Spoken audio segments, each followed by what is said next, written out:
Oh, that's a coolant leak. Unfortunately, if you have a 6.7 Cummins, then this is going to happen to you too.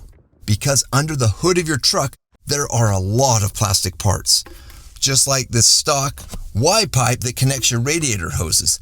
I don't know why they make it plastic, but they do. And because it's made out of plastic, it's going to break, it's going to crack, it's going to leak on you at some point.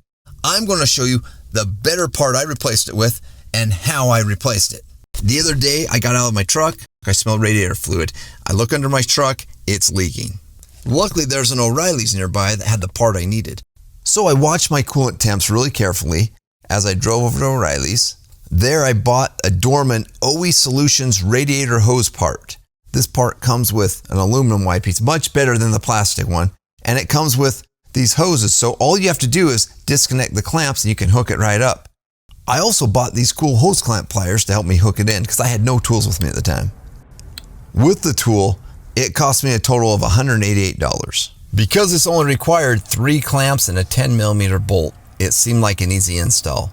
So I ripped out my camera and started recording for y'all. In the parking lot of O'Reilly's, it only took me 30 minutes, and that's why I was recording. Had I not had the camera in my hand, probably could have done it quicker. First, I pulled off the large front hose clamp. Then I used a 10mm wrench to remove the bracket bolt.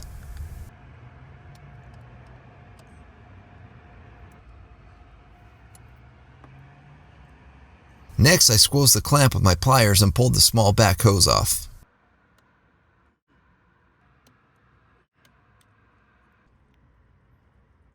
Because the last hose clamp on the passenger side was turned at a difficult angle and kind of tucked underneath, I had to put my phone down and use both hands.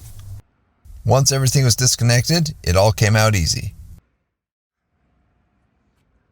Turns out there was a tiny crack in this plastic end that was causing the leak.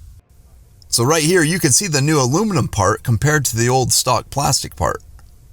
We don't carry or offer any of these Dorman parts, but I'll tell you what, I'm sure glad O'Reilly did. So I simply lined up the new part and hoses with the connections in the truck. Then I started with the large hose on the passenger side, where I pulled it on and clamped it secure.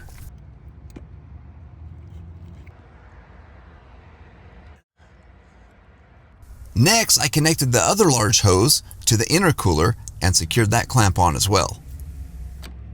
Then I pushed the small hose on the Y pipe and fastened it with a clamp. Lastly, I lined up the support bracket and then tightened it on with a 10mm bolt into the bracket. At that point, I turned on the truck to run it and make sure there were no leaks. I also had to top off the coolant tank and might have to again later on as the lines bleed out. I'm guessing that this plastic part will end up leaking on every truck that has one. So if you look under your hood and you have the Y plastic pipe, I would suggest changing it before it goes out and leaves you stranded like it did me. Not a bad job.